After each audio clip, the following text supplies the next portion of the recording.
ஒரே சௌந்தர்யம் தாங்க. வாங்க இவங்க எப்படி ஆயத்தமாகறாங்கன்னு பாப்போம். அழைச்சே என்ன இது ஒரே இதா இருக்கு. என்ன பண்றது? இதுதான் பார்லர் போனேன். ஆனா பார்த்தா இன்னும் ஃபேஸ் டல்லாவே இருக்கே. என்ன பண்ணலாம்? கோல்டன் ஃபேஷியல் பண்ணி வேஸ்ட். சரி இனிமேல் போய் நாளைக்கு போய் டைமண்ட் ஃபேஷியல் பண்ணணும்.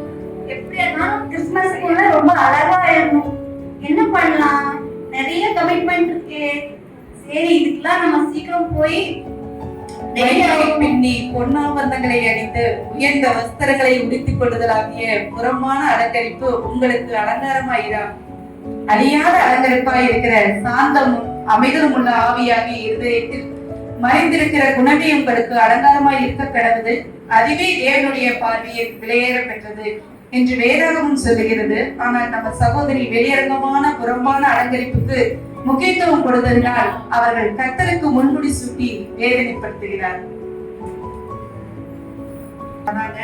இரண்டாவது கேரக்டர் இப்பதாங்க கடந்து வராங்க. இவங்க தாங்க நம்ம சீரியல் சிந்தாமணி. ரொம்ப சின்சியரா சீரியல் பார்ப்பாங்க. முழு நேர வேலையே நமக்கு சீரியல் பாக்குறது தாங்க.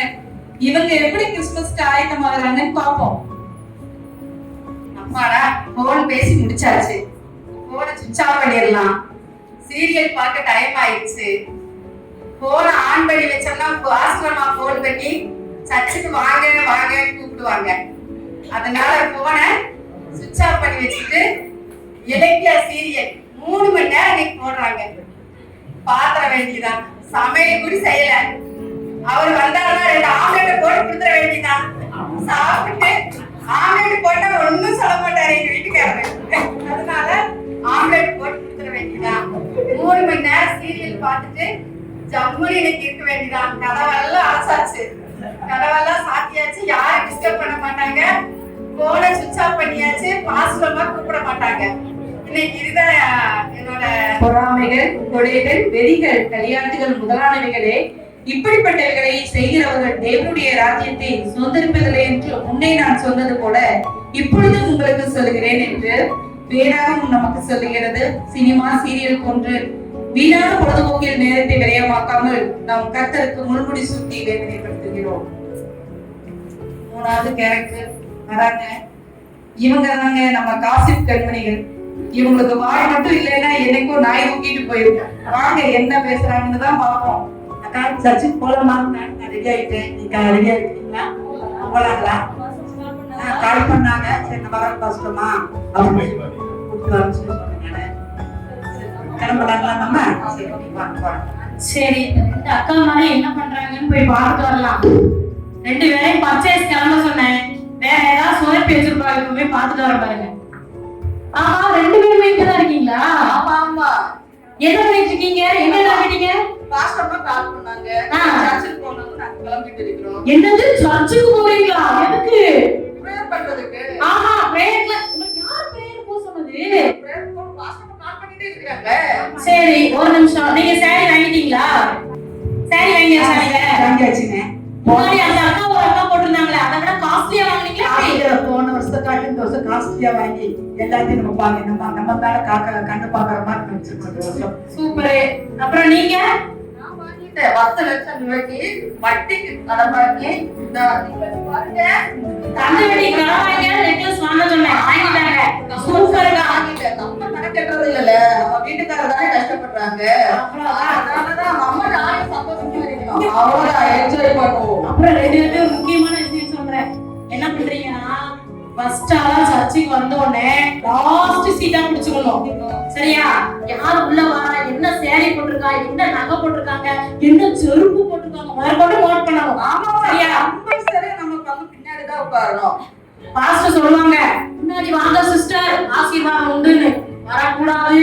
கம்பல்சரி எந்திரிக்கவே கூடாது. பின்னாடியே நம்ம உட்காரணும். பின்னாடி வரவங்களுக்கு இடம் கொடுங்கன்னு சொல்லுவாங்க. அதையும் செய்யக்கூடாது. பண்ணவே கூடாது. ஆமா பாஸ்டர் கால் பண்ணாங்களா? கால் பண்ணிட்டே தான் இருப்பாங்க. இந்த பாஸ்டர் வேற வேலையே இல்ல. எப்ப பாரு பிரேயருக்கு வா, பிராக்டிஸ்க்கு வா. நமக்கு வேற வேலை இல்லையா? எவ்வளவு பர்ச்சேஸ் பண்ண வேண்டியதா இருக்கு.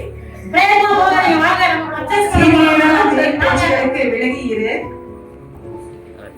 அப்படியே வம்பு புத்தியினமான பேச்சும் பரியாசமும் தகாதவைகள் சோதனை செய்தலே தகும் என்று வேதாகமும் நமக்கு போதிக்கிறது. வீண் பேச்சுகளினால் நம்மையும் கெடுத்து மற்றவர்களையும் கெடுக்கிறோம். இதனால் நாம் கர்த்தருக்கு முள்முடி சூட்டி வேதனைப்படுத்துகிறோம்.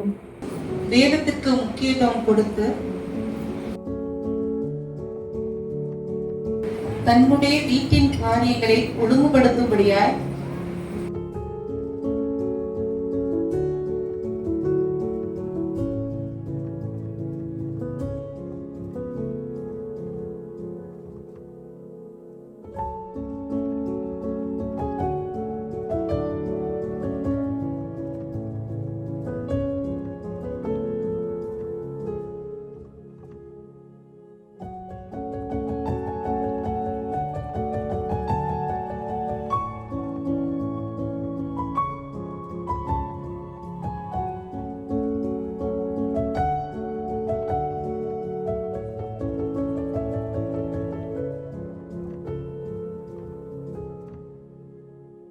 தன்னை விட்டு எடுபடாத நல்ல பங்கை தெரிந்து கொண்ட மரியாதை போல இருக்க வேண்டும் என்பதற்கு உதாரணமா இந்த சகோதரி இருக்காங்க.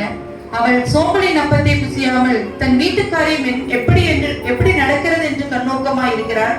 அவள் பிள்ளைகள் எழுப்பி அவளை பாக்கியவதி என்கிறார்கள். அவள் புருஷனும் அவளை பார்த்து, அநேக பெண்கள் குணசாலிகளாய் இருந்ததுண்டு, நீயோ அவர்கள் எல்லாருக்கும் மேற்பட்டவள் என்று அவளை புகழ்கிறாள். நீங்கள் அடிப்பினடியில் கிடந்தவர்களாய் இருந்தாலும் வெள்ளியால் அலங்கரிக்கப்பட்ட புறாசிறுகள் போலவும் பசும்பொன் நிறமாகிய நிறங்களின் சாயலாகவும் இருப்பீர்கள். சோதனையை செய்கிற மனுஷன் பாக்கியவான். அவன் உத்தமனின்றி விலகிற பின்பு கர்த்தர் தம்மிடத்தில் அன்பு கூறியவர்களுக்கு வாக்குத்தத்தம் பண்ணின ஜீவ கிரீடத்தை பெறுவான் என்று வாக்களித்தவர் அவரிடத்தில் அன்பு கூறுகிற உங்களுக்கு ஜீவ கிரீடத்தை தந்து உங்களை மகிழ பண்ணுவார். ஆகையால் உற்சாக மனதோடு கர்த்தரை பின்பற்றுங்கள், உண்மையாய் அவரை சேவியுங்கள். கர்த்தர் தாமே உங்கள் ஒவ்வொருவரையும் ஆசீர்வதிப்பாராக. ஆமென்.